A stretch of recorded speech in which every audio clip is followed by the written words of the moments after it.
குமஹம் ஷட்குணம் சைவ குமஹாரம் குலபூஷணம் தேவசேனாபதிம் வந்தே சர்வகார்யார்த்த சித்தயே. அன்பார்ந்த கேப்டன் தொலைக்காட்சி நேயர்களுக்கு இனிய காலை வணக்கம். இன்று மங்களகரமான துர்மகி நாம சம்பத்திரம் உத்தராயண புண்ணிய காலம் சிசிர ருது மாசி 19 மார்ச் 3 வெள்ளிக்கிழமை. சுக்லபக்ஷம் பஞ்சமி திதி பகல் 12:58 வரை, பிறகு சஷ்டி திதி. பரணி நட்சத்திரம் மாகேந்திரம் நாம யோகம் பாலவம் நாம கரணம். இன்றைக்கு சஷ்டி விரதம். மாதந்தோறும் வரக்கூடிய சுக்லபக்ஷ வளர்பிறை சஷ்டி. இன்றைக்கு முருகப்பெருமானுக்கு விரதம் இருக்க வேண்டிய நாள். முருகப்பெருமான் சொல்லும்போது ராசி ரீதியாக சொல்லணும்னு சொன்னால் மேஷ விருச்சிக ராசி, கடக சிம்ம ராசி, தனுசு மீன ராசி. இந்த ராசிக்காரர்கள் கட்டாயமாக முருகப்பெருமானை வழிபடணும். இந்த ராசிகளுக்கு அங்காரகன் யோகாதிபதியாக இருப்பார். அதனால் முருகர் அதிர்ஷ்டமான தெய்வமாக இருப்பார். ரிஷபராசி இருக்கக்கூடியவர்கள், அதே போன்று துலா ராசி இருக்கக்கூடியவர்கள், இவர்களுக்கு இந்த அங்காரகன் கலத்திரஸ்தான அதிபதியாக வருவார். அதனால முருகப்பெருமானை வழிபடும் போது திருமண சம்பந்தமான விஷயங்கள் கைகூடும். மிதுன ராசி கன்னி ராசி இவர்களுக்கு ருணரோக சத்துருஸ்தான அஷ்டமஸ்தான அதிபதியாக வருவார் அங்காரகன். இவர்களுடைய கஷ்டம் பிரச்சனை கடன் தீர்வதற்காக இவர்கள் முருகரை வழிபடலாம். பரிகார தெய்வமாக இருப்பார். சில ராசிகளுக்கு அதிர்ஷ்டத்தை தரக்கூடிய யோகமான தெய்வமாக இருக்காரு முருகப்பெருமான். அதாவது அங்காரகனுடைய பிரீத்தி தெய்வம், அங்காரகனுடைய தோஷம் போகிறதுக்கு முருகனை வழிபடலாம் அப்படின்ற அடிப்படையில். மகர கும்ப ராசிகளுக்கு பார்க்கும்போது நல்ல லாபம் வரணும், தொடங்கிய காரியம் சிறப்பாக நடக்கணும், உத்தியோகம் கிடைக்கணும், உத்தியோகத்தில் இருக்கக்கூடிய பிரச்சனைகள் சரியாகணும் போன்ற விஷயங்களுக்கு முருகப்பெருமானை வழிபடலாம். இப்படியாக முருகப்பெருமான் அங்காரகனுக்கு பிரீத்தி தெய்வமாக வருவார். அங்காரக தோஷம் இருந்தால் அவர்கள் முருகரை வழிபடலாம். அங்காரகன் பலமாக இல்லைன்னு சொல்லும்போது முருகரை வழிபடலாம். அங்காரகன் தான் யோகத்தை கொடுக்கணும்னு சொன்னாலும் முருகரை வழிபடலாம். அப்படியாக இந்த முருகப்பெருமான் சஷ்டி விரதத்தை அனைவருமே இருக்கலாம். அதே போன்று முருகப்பெருமானை வழிபட்டால் அனைத்துமே கிடைக்கும். குழந்தை பிறக்கும், நல்ல கல்வி கிடைக்கும், நல்ல திறமைகளை வெளிப்படுத்தி உத்தியோகத்தில் சிறப்பாக செயல்பட முடியும், வசதி வாய்ப்புகள் சொத்து சுகங்கள் கிடைக்கும், ஆரோக்கியம் சிறப்பாக இருக்கும், சத்துரு சம்ஹாரம் ஆகும். அப்படியா இந்த சஷ்டி விரதம்ன்றது மிகப்பெரிய அபூர்வமான விரதம். நம்முடைய முன்னோர்கள் பெரும்பாலும் நிறைய பேர் சஷ்டி விரதத்தை கடைபிடித்து வந்தாங்க. அதனால் நாமும் சஷ்டி விரதம் இருப்போம், முருகப்பெருமானுடைய அனுகிரகத்தை பெறுவோம். இன்றைய நவகிரக நிலைகள்.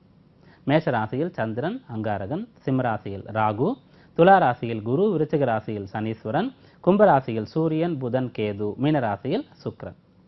இன்றைய தினப்பலன். மேஷராசி அன்பர்களே, ராசியில சந்திரன் இருக்கார். ராசியில சந்திரன் அங்காரகன் சேர்ந்திருந்து சந்திரமங்கல யோகம் பெற்று குருவுடைய பார்வையை வாங்குவது மிக சிறப்பு. அதே சமயத்தில் சந்திரன் சுக்கிரனுடைய நட்சத்திர சாரத்தை பெற்றிருக்காரு. சுக்கிரன் இப்போது ராசிக்கு 12ஆம் இடத்துல உச்சம் பெற்று இருக்கார். 12ஆம் இடத்துல சுக்கிரன் இருந்தாலும் கூட மறைவிடம் கிடையாதுன்ற விதிவிலக்கு இருக்கு. அதனால உச்ச பலன் கிடைக்கும் மேஷராசியை பொறுத்த வரைக்கும். சிலர் மிக பயனுள்ள காலகட்டங்களை அவர்கள் வாழ்க்கையை கேளிக்கை பொழுதுபோக்கு ஆடம்பர வசதிகள் போன்ற விஷயங்களை செய்து அதனால பலனை அடையாமல் விட்டுடுவாங்க. அதனால இன்றைய நாளில் இந்நாளில் என்ன விஷயங்கள் செய்யணும், என்ன வேலையெல்லாம் நமக்கு இருக்கு, எதை செஞ்சால் பலன் கிடைக்கும் போன்ற விஷயங்களை சிந்தித்து செயல்படும் போது பயனுள்ள நாளாக இந்த நாள் அமையும். ரிஷபராசி அன்பர்களே, ராசிக்கு 12ஆம் இடத்துல சந்திரன் இருக்கார். முயற்சி ஸ்தான அதிபதி இப்போது விரயஸ்தானத்தில் இருக்காரு. இருந்தாலும் குருவுடைய பார்வையை பெறுகிறார். ராசிநாதன் சுக்கிரன் உச்சம் பெற்றிருக்காரு. அவருடைய சாரமே சந்திரனுக்கு கிடைச்சிருக்கு. பிரயாணங்கள் செய்யணும்னு சொன்னா இன்றைக்கு செய்யலாம், அல்லது பிரயாணங்களுக்காக திட்டமிடணும் முன்பதிவு செய்யணும்னு சொல்லும்போது செய்யலாம். சுப நிகழ்ச்சிகளை ஏற்பாடு செய்யணும். அதிலும் குறிப்பாக சுப நிகழ்ச்சிகள்ல இந்த போஜனம் உணவு சம்பந்தமான விஷயங்கள் அதற்கு ஏற்பாடுகள் செய்யணும்னு சொல்லும்போது இன்றைய நாளில் செய்யலாம். வெளியூர் வெளிநாடு சம்பந்தப்பட்ட போக்குவரத்து அல்லது அங்கிருந்து கிடைக்க வேண்டிய ஆதாயம், அங்கு அது சம்பந்தமான பணிகள் போன்ற விஷயங்களை செய்யலாம். இதெல்லாம் பலன் கொடுப்பதாக அமையும். மிதுன ராசி அன்பர்களே, ராசிக்கு 11ஆம் இடத்துல சந்திரன் இருக்கார். 11ல் சந்திரன் இருக்கிறது குருவுடைய பார்வையை வாங்குவது. உங்களுடைய ராசிக்கு பூர்வ புண்ணியஸ்தான அதிபதியான சுக்கிரன் உச்சமாக இருக்கார். அவருடைய சாரத்தை சந்திரன் பெறுவது அனைத்தும் சிறப்பு. அதே சமயத்தில் அந்த சந்திரன் அங்காரகனோடு சேர்ந்திருக்கார். 11ஆம் இடத்திற்கு அதிபதி அதே இடத்துல இருக்கார். உங்களுடைய ராசிக்கு அவர் ருணரோக சத்துருஸ்தான அதிபதியாகவும் இருக்கார். அதனால நல்ல விஷயம், நல்ல வழியில உங்களுடைய காரியங்களை சாதித்துக் கொள்ளணும், நல்ல வழியில பணம் சம்பாதிக்கணும், பெரியவர்களுக்கு உண்டான மதிப்பு மரியாதையை கொடுக்கணும், எந்த இடத்துல எப்படி நடக்கணுமோ அப்படி நடந்து கொள்ளணும், நேர்மையான வழியில குறுக்கு வழியில் சென்று காரியம் சாதிப்பதோ பொருளீட்டுவதோ போன்ற விஷயங்களை செய்யும்போது அதனால பிரச்சனைகள் கிடைக்கக்கூடியதாக இருக்கும். அதனால இன்றைய நாளில் நேர்மை நாணயம் போன்ற விஷயங்களுக்கு முக்கியத்துவம் கொடுக்கும்போது ஆதாயம் லாபகரமான நாளாக அமையும். கடகராசி அன்பர்களே, ராசிக்கு 10ஆம் இடத்துல சந்திரன் இருக்கார். ராசிநாதன் ஜீவனஸ்தானத்தில் இருந்து அந்த ஜீவனஸ்தான அதிபதி நட்பு கிரகம் அங்காரம் கொண்டு சேர்ந்து இருக்கிறது, குருவுடைய பார்வை பெறுவது அனைத்தும் சிறப்பு. சுக்கிரன் சாரத்தையும் பெற்றிருக்கார். எளிதாக இருக்கும் காரியங்கள் அனைத்துமே. பெரிய கஷ்டமாக பிறருக்கு விஷயங்கள் தெரிந்தாலும் கூட, உங்களுடைய பணிகள் பிறருக்கு கொடுத்து அவர்கள் மலைத்து விடக்கூடிய ஒரு அமைப்பு இருந்தாலும் கூட நீங்க அதை எளிதாக செய்து முடிச்சிடுவீங்க. அதே போன்று கல்வியிலும் நல்ல ஈடுபாடு இருக்கும். மிக சிறந்த அளவிற்கு நம்ம முதல் இடத்தை பிடிக்கணும், சலுகைகள் கிடைக்கக்கூடிய அளவிற்கு, பாராட்டு கிடைக்கக்கூடிய அளவிற்கு நடந்து கொள்ளணுன்ற எண்ணம் இருக்கும். உற்சாகமாக இருப்பீங்க, சுறுசுறுப்பாக இருப்பீங்க, தோற்ற பொலிவு இருக்கும், நல்ல ஆரோக்கியம் இருக்கும். அப்படியாக சிறந்த நாளாக, பலன் தரக்கூடிய நாளாக இந்த நாள் அமையும். சிம்மராசி அன்பர்களே, ராசிக்கு 9ஆம் இடத்துல சந்திரன் இருக்கார். 9ஆம் இடத்துல சந்திரன் இருக்கிறது அவ்வளவு சிறந்த இடம் இல்லைன்னு சொல்லலாம். அதே போன்று ராசிக்கு பாதகஸ்தான அதிபதியான அங்காரகன் அந்த இடத்துல ஆட்சி பெற்றிருக்கார், அவரோடு சந்திரன் சேர்ந்திருக்காருன்னு சொல்லலாம். அதே சமயத்தில் இந்த 2 கிரகங்களும் ராசிநாதன் சூரியனுக்கு நட்பு கிரகங்களாகவும் வருது, குருவுடைய பார்வையும் கிடைச்சிருது. அதனால சரியான விஷயங்களை செய்தா, சரியான எண்ணங்கள் இருந்தா, பணியில கவனமாக இருக்கும்போது நல்ல பலன்கள் கிடைக்கும். சந்திரன் சுக்கிரனுடைய சாரத்தை பெற்றிருக்காரு. அதனால கேளிக்கை, பொழுதுபோக்கு, வீண் விரயம், ருசிக்காக சாப்பிடுவது போன்ற விஷயங்களை விட்டுடணும். தேவைக்காக சாப்பிடுவது, அதாவது சத்தான பொருட்களை சாப்பிடுவது, சத்தான நபர்களோடு சேர்வது, நல்ல விஷயங்களை சிந்திப்பது, செயல்படுவது போன்ற விஷயங்களை செய்யும்போது இந்த நாள் யோகமான நாளாக அமையும். கன்னியா ராசி அன்பர்களே, ராசிக்கு 8ஆம் இடத்துல சந்திரன் இருக்காரு. சந்திராஷ்டம நாளாக இருக்கு. சந்திராஷ்டம நாளாக இருந்து இன்றைக்கு சஷ்டி விரதம் இருக்கு. அதனால உங்களுடைய ராசிக்கு அஷ்டமஸ்தான அதிபதி அங்காரகன் அந்த இடத்திலேயே அஷ்டமஸ்தானத்திலே இருக்காரு. இன்றைக்கு சஷ்டி விரதம் கட்டாயமாக நீங்க இருக்கணும். 7ல சுக்கிரன் ராசியை பார்த்துட்டு இருக்காரு, உச்சம் பெற்று அவருடைய சாரம் தான் சந்திரனுக்கு கிடைச்சிருக்கு. அதனால ஆன்மீக ஈடுபாடு, கலை சம்பந்தப்பட்ட விஷயங்கள்ல ஈடுபாடு, திறமைகளை வளர்த்து கொள்வது, கல்வி, உத்தியோகம் போன்ற விஷயங்கள் மட்டுமே கவனத்தில் இருக்கணும். அப்படி இருக்கும்போது இந்நாள் உங்களுக்கு சந்திராஷ்டம பிரச்சனை தவிர்க்கக்கூடிய பயனுள்ள நாளாக அமையும். துளாராசி அன்பர்களே, ராசிக்கு 7ஆம் இடத்துல சந்திரன் இருக்கார். 7ஆம் இடத்துல சந்திரன் அங்காரகன் சேர்ந்திருந்து குருவுடைய பார்வை வைக்கிறதுனால மனைவி மூலமாக நல்ல யோகம் கிடைக்கும். ஆண்களுக்கு, பெண்களுக்கு கணவர் மூலமாக நல்ல விஷயங்கள் நடக்கும். அவர்களுடைய நல்ல கோரிக்கைகளுக்கு அனுமதி கிடைக்கும். அப்படியாக இல்வாழ்க்கை துணை மூலமாக தம்பதிகள் சேர்ந்து ஒருவருக்கொருவர் அந்யோன்யமாக இருக்கலாம். பிரிந்து இருக்கக்கூடியவர்கள் சேரலாம். நண்பர்கள் மூலமாக நல்ல விஷயங்கள் நடக்கும். ராசிநாதனாக சுக்கிரன் இருக்கார். அவருடைய சாரத்திலே சந்திரன் 7ஆம் இடத்துல இருக்காரு. ராசியை பார்க்கிறார்.